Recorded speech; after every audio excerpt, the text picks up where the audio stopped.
Jadi kalau Anda ingin mendapatkan apapun, mau dapat pahala, dapat rezeki, dapat ini, dapat itu, maka semua bergantung yang pertama pada tingkat kesungguhan usaha Anda. Usaha yang serius, yang sungguh-sungguh disebut dengan sa'a, yas'a, sa'yan. Sa'a, yas'a,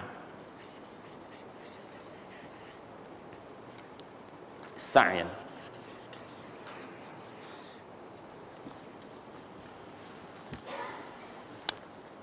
Ini sa'a, yas'a, sa'yan tidak disebutkan dalam bahasa Arab kecuali menunjuk satu usaha yang sangat serius, sungguh-sungguh.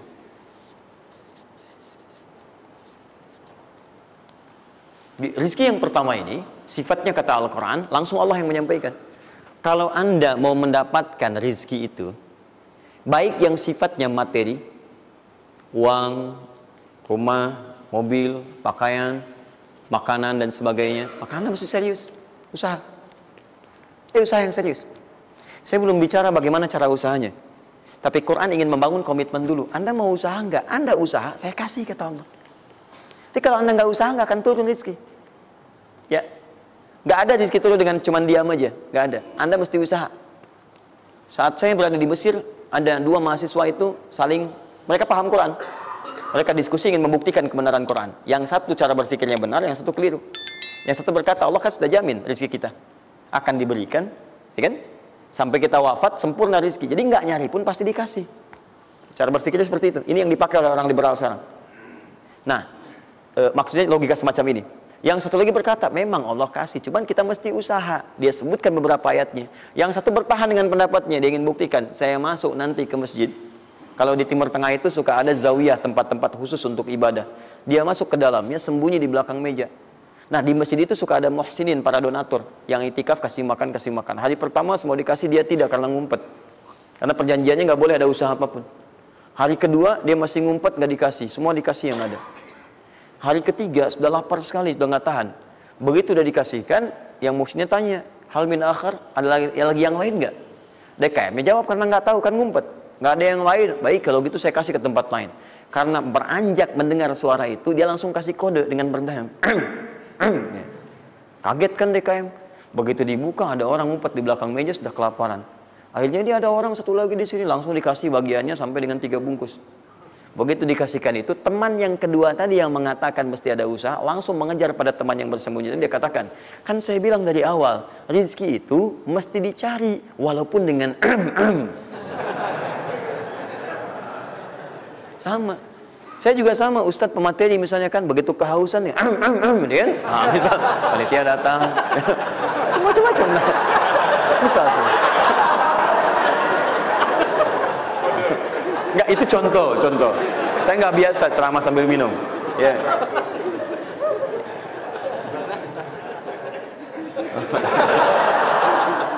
Jelas ya? Nah, jadi prinsip yang pertama, kita harus punya komitmen yang kuat dengan Allah. Kata Allah, kerja ya kerja. Kata Allah, usaha ya usaha, jangan diam. Di usaha itu sepanjang keluar yang disebut usaha dari dalam tubuh kita, kaki melangkah, tangan bergerak gitu kan, kemudian mulut berbicara, bersuara, atau telunjuk menunjuk aja, ada usaha, rezeki turun. Apa butuh pembuktian lagi? Tuh lihat di beberapa belokan-belokan tuh, cuman orang begini aja, prit, 1000, makasih Pak, 2000, makasih bos, ya kan, 5000, paman. Om. Wah, jelas ya, paham ya? Nah, ini yang pertama, usaha yang serius. Nah, ini langsung dicontohkan oleh Allah. Bahkan kalau Anda serius, nah perhatikan, ini jejaknya langsung ditemukan dan diabadikan dalam Al-Quran. Ada beberapa tahapan yang mesti kita tahu. 1, 2, 3. Perhatikan cara keseriusan yang digambarkan dalam Al-Quran. Teman-teman, kalau saya sebutkan sa'ah dalam Al-Quran, mungkin agak banyak kita mencarinya, butuh energi. Tapi kalau saya ilustrasikan begini, antum insya Allah akan lebih cepat menemukan. Kalau kita haji atau umrah, kemudian ada ritual setelah tawaf, namanya apa? Sa'i. Apa itu sa'i? Tuh kan, lari-lari kecil. Kalau lari-lari besar, maraton. Kan sudah saya tuliskan di atas. Sa'i itu kan dari sini tulisannya. Ya. Dari mana sa'i itu? Safa ke Marwah. Ya buka Quran surah kedua ayat 158. Paling kiri di pertengahan. Innas safa wal marwata min sya'airillah. Faman hajjal bait aw i'tamara fala junaha alaihi ay yattawafa bihima. Man tatawwa khairan fa innallaha syakirun alim. Lihat sini. Ibadah ini kenapa dinamakan dengan sa'i? Dan sementara orang sekarang agak kurang tepat menerjemahkan dengan lari-lari kecil. Dalam bahasa Arab lari kecil itu bukan sa'i. Dalam bahasa Arab lari-lari kecil itu bukan sa'i. Ingat baik-baik kalimat ini. Kenapa dinamakan dengan sa'i? Karena di tempat ini pernah ada satu sosok yang sangat bersungguh-sungguh untuk berusaha. Sangat serius. Untuk mendapatkan rizki dari Allah Subhanahu wa ta'ala. Sosok ini datang, diantarkan oleh suaminya. Kemudian ketika diantarkan, ternyata ini yang paling menarik. Ini yang saya berikan 3 panah ini. Diabadikan kisah ini di Quran surah ke-14 ayat ke-37. Pertama diantarkan. Ya begitu tiba suami istrinya dengan anak yang baru lahir, tiba-tiba langsung bermohon kepada Allah. Perhatikan, bukankah Allah pemilik rezeki? Masih ingat tadi teori di awal? Pusat rezeki ada di mana? Baik. Nah, ini teman-teman sekalian, kaidah yang pertama, kalau antum ingin berikhtiar berusaha, maka hal yang pertama dilakukan adalah mendekat dulu kepada pemiliknya. Mohon minta kemudahan, minta petunjuk, minta kenyamanan, minta keberkahan. Itulah sebabnya sebelum kita berangkat, kita sholat dulu. Sholat subuh, sholat fajar, menghadap, usahakan. Makanya Nabi setelah selesai sholat, itu selalu meminta kepada Allah diberikan petunjuk mendapatkan rezeki. Ya, yang di Ibnu Majah nomor hadis 925 itu, Allahumma inni as'aluka ilman nafi'a wa rizqan thayyiba wa amalan mutaqabbala. Minta.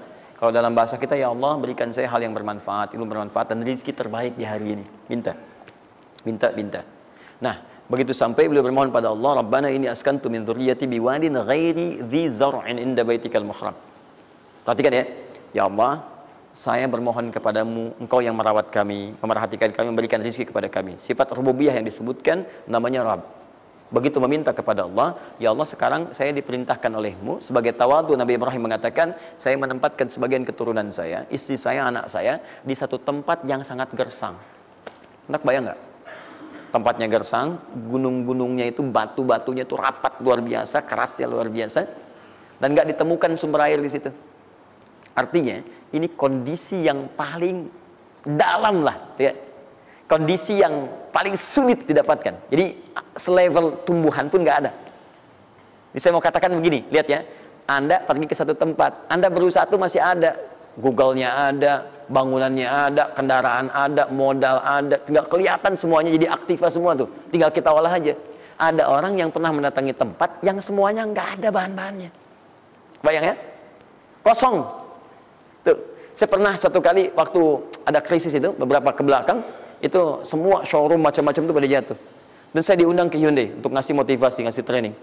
Pertama kali saya dibawa itu, teman-teman sekalian, saya dibawa ke showroom mereka, selapangan tuh, isinya mobil semua. Mobil, apa perkataan pertamanya? Kata manajernya, Ustaz, itu biasanya kami kosong nih. Sekarang banyak seperti ini katanya. Mohon nanti diberikan gambaran seperti apa kami mesti semangat macam-macam. Saya bilang, Pak, Bapak itu luar biasa ya. Tahu nggak Pak, orang yang pertama kali menemukan mobil, jangankan mobil begininya, bahannya aja susah nyarinya. Masuk kemudian ke showroom aja nggak ada, di belakang rumahnya cuma otak-atik cari bahan macam-macam, jadi yang sederhana. Ya dari situ aja jadi mobil. Bapak sekarang udah ada mobilnya, tinggal dipasarin aja. Nah sekarang banyak orang banyak mengeluh. Nabi Ibrahim dulu cuma bawa istrinya ke tempat yang gersang luar biasa, nggak ada potensi apa-apa, materinya kosong, itu gersang, tumbuhan nggak tumbuh. Apa yang terjadi? Begitu sampai di situ, satu kalimat ketika meninggalkan Ibrahim istrinya Sayyidah Hajar dengan anaknya Ismail alaihissalam.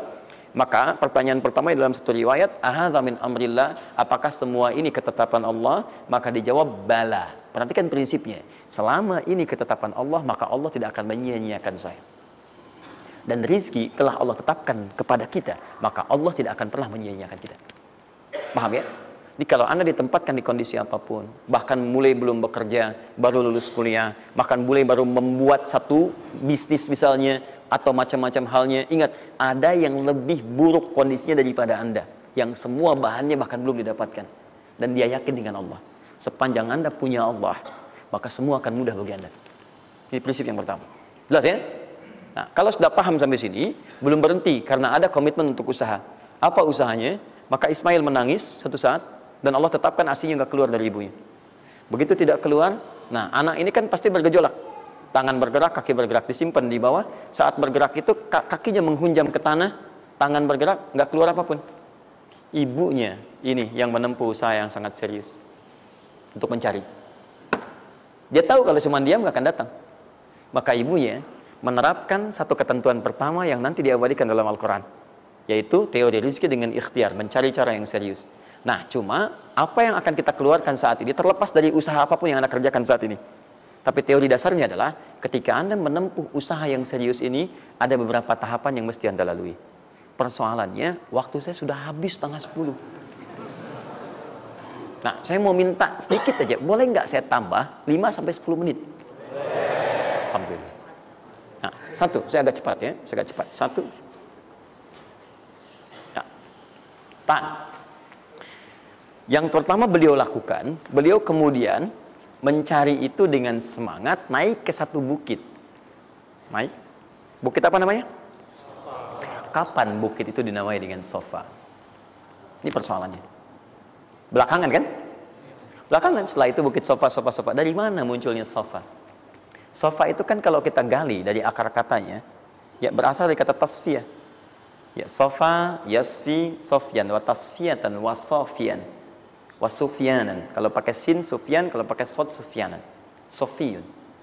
Tasfiyah artinya menyaring sesuatu yang kotor sehingga yang bersih aja yang kelihatan. Kalau Anda menyaring sesuatu, saring, bersihnya itu ada, kotornya hilang, dibuang. Itu namanya tasfiyah. Pakai ta, sod, fa, ya, ta. Ini hasilnya disebut dengan sofa. Orangnya disebut dengan Sofi atau Sufi, perempuannya disebut dengan Sofia. Jadi kalau ada yang namanya misalnya Sufi atau Sofia, ini orang yang mampu menyaring segala yang kotor dalam dirinya sehingga yang keluarnya yang baik-baik aja. Kalau bicara ada yang provokasi, mau ngucapan yang kotor dia tahan, keluarnya yang baik. Mau melihat ada yang kotor dia palingkan, dia yang baik. Itu Sofia. Perempuannya, laki-lakinya Sofi, ya, atau Sufi. Baik. Nah, Sofa, kenapa disebut dengan Sofa bukitnya? Karena pada saat itu, walaupun tidak ada modal, situasinya sulit, beliau bisa menyaring keadaan dirinya, sehingga menghilangkan yang kotor-kotor dalam benaknya, dan yang ada cuma prasangka baik kepada Allah Subhanahu wa Ta'ala.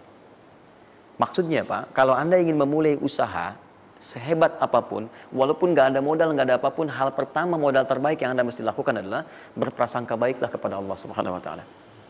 Sofa. Positive thinking kepada Allah. Allah sudah janjikan kepada saya, maka saya akan memenuhi apa yang Allah perintahkan. Dan akhirnya Allah memberikan apa yang dijanjikan. Sudah ya? Kalau Anda memulai dengan perasaan yang baik, yang positif, nanti Allah akan angkat Anda berada di puncak seperti Sayyidah Hajar naik ke atas bukit itu. Sudah ya? Dan perasaan Anda pun akan enak.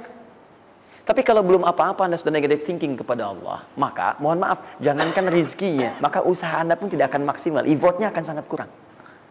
Anda baru mau ke kantor, terus tiba-tiba melihat mendung, ya, terus orang udah mulai macet, terus negatif muncul di situ, ya mendung, macet. Terus apakah dengan mengatakan ya mendung dan macet, kemudian macet itu akan terurai? Mendung itu akan sirna? Tidak. Sampai Anda bikin status pun nggak akan pernah kelar. Ceklik, hari ini Bekasi macet. Terus Anda ngapain? Jadi kalau Anda mau mengawali sesuatu, maka positive thinking kepada Allah. Bismillah. Allah yang bikin mendung, Allah yang bikin terang. Nggak ada bedanya. Bismillah. Saya diperintahkan, saya jalan. Tak bisa, kemudian saya coba cari alternatif. Macam Anda usaha. Paham ya? Nah, kemudian, bukankah seseorang berusaha itu ingin mendapatkan sesuatu? Puncak hal yang diinginkan, yang diharapkan itu bentuknya rizki. Tapi sifat ingin mendapatkan sesuatu, puncaknya disebut dengan marwah namanya. Sesuatu yang sangat diharap, diinginkan, marwah. Perhatikan baik-baik. Ya. Saya mau tanya begini, dari Sofa ke marwah, berusaha dengan serius Sayyidah Hajar. Lihat sini, Sofa itu kan di atas kan, terus turun kan, turun, tahan sini. Begitu ke sini, ngelihat ada peluang di sini. terlihat seperti ada oase, maka dipercepat jalannya. Makanya di sini sekarang ada tanda lampu hijau. Ya, begitu nyampe sini untuk laki-laki lari-lari kecil, perempuan jalan cepat.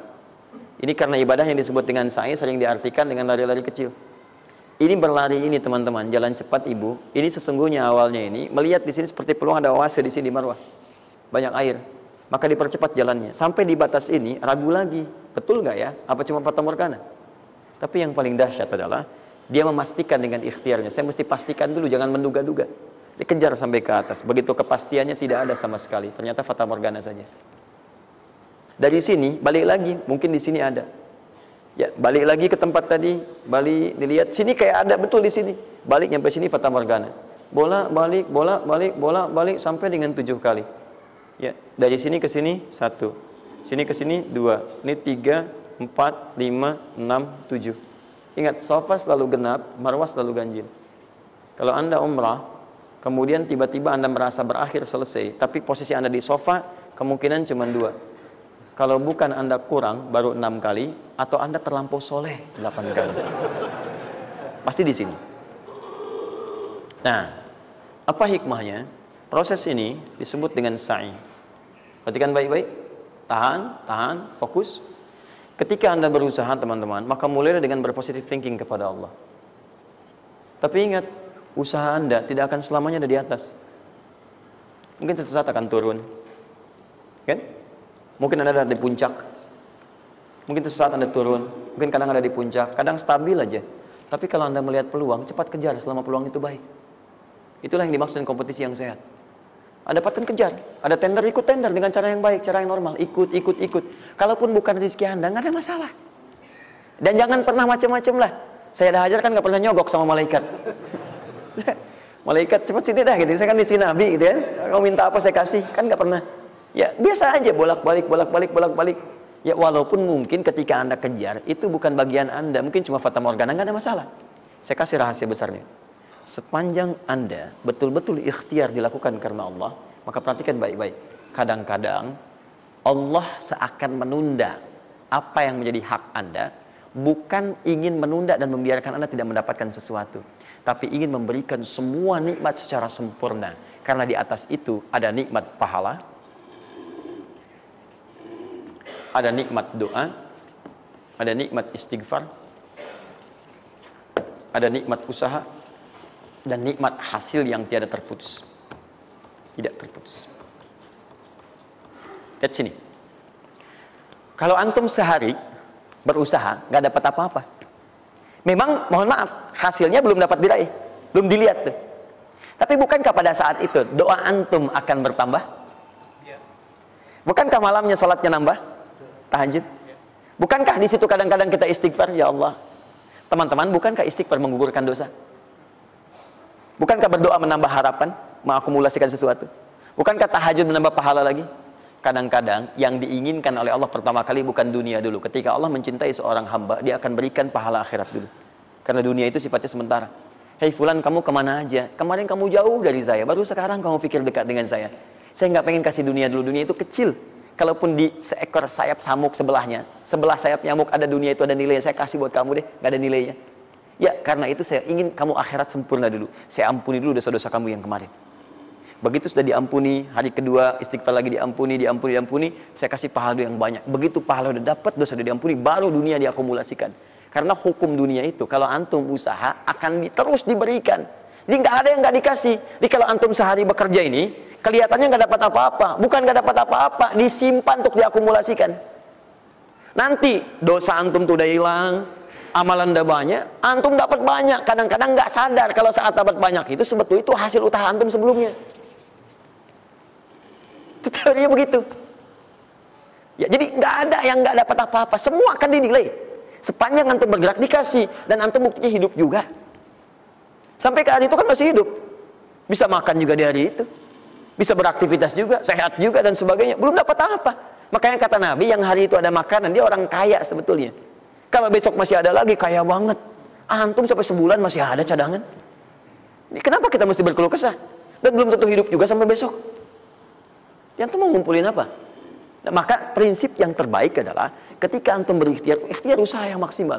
Tapi jangan khawatir kalau antum kerja sehari nggak dapat, 2 hari belum ada usaha. Jangan khawatir teman-teman sekalian. Rumus yang mengatakan semua ketika badan bergerak maka rezeki dituliskan untuk keluar. Tapi kadang-kadang ada yang Allah inginkan lebih besar dari apa yang Anda harapkan. Apa yang Allah harapkan ikutkan ke situ maka Anda akan mendapatkan akumulasi bagiannya. Itu yang dilakukan oleh Sayyidah Hajar. Begitu beliau kemudian naik ke Marwah, nggak dapat. Naik ke Safa, nggak dapat. Apa pernah tertuliskan dalam riwayat sedikit aja Sayyidah Hajar mengeluh? Tunjukkan kepada saya, kitab mana yang pernah menunjukkan riwayat ketika bolak-balik itu, kemudian Sayyidah Hajar berkata, ya Allah, saya kan istri Nabi, saya kesini memenuhi perintahmu, ya Allah. Ini udah capek, kenapa belum turun juga? Pernah nggak? Kedua, ketiga, keempat, kelima, sampai ke yang ketujuh. Begitu sampai di Marwah, baru kemudian diakumulasikanlah itu. Apa yang terjadi? Ibunya yang usaha bolak-balik.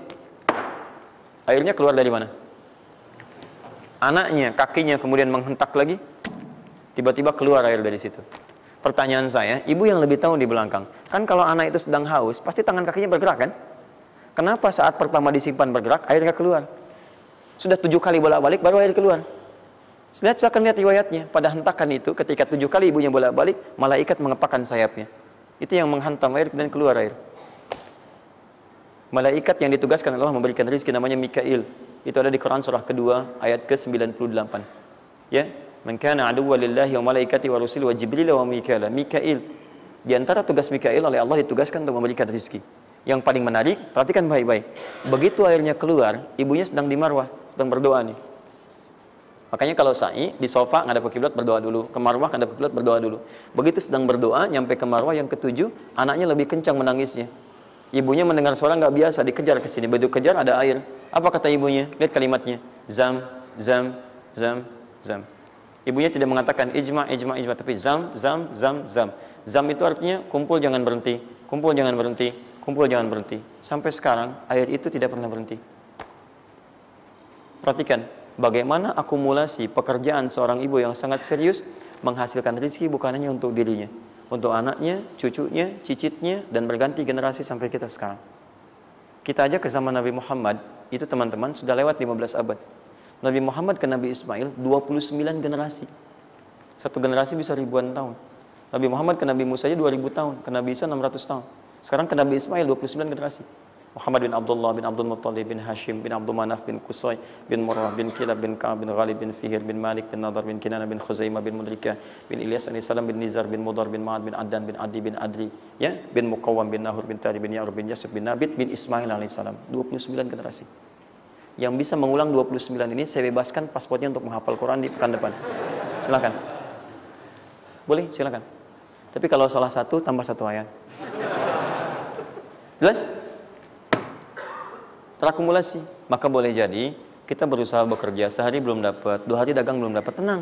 Begitu antum 3 hari, tiba-tiba dagangan diborong habis. Itu sebetulnya usaha antum yang sebelumnya. Tapi antum dapat bonus ampunan dosa, pahala, macam-macam. Maka jangan mengeluh. Dan jangan pernah antum sekali-kali, awas ya, awas, mengeluarkan kata-kata yang seakan-akan Allah menghentikan rezeki antum. Maka disitulah kesulitan paling sulit akan antum awali. Ya Allah, apa engkau nggak sayang dengan saya? Saya perlu usaha apa lagi? Kenapa belum diberikan juga? Dan sebagainya. Itu kadang-kadang membuat seseorang kalau sudah kehilangan arah seperti itu sampai meninggalkan agamanya. Itu yang paling fatal.